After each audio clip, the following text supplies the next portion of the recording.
to the shitty chef. Now, the corn, as you'll see, has beeped and is ready to take out. It's very important you use the proper tools to make sure the hot corn doesn't burn you. I can just... Okay. Ah! Just kidding. It seems to be good, apparently, I'm guessing. Whoa! And it is out of the oven now, just to see if it's done. I will use a spoon, a nice, perfect tasting spoon. This is exactly the implement I wanted. It seems to be steaming. Hey, Desi. Okay, trying the corn.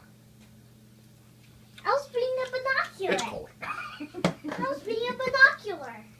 Very nicely. So, number one rule for the shitty chef is if at first you don't succeed, put it back in the microwave. For how long? I'll put it in 1 more minute. Shitty chef.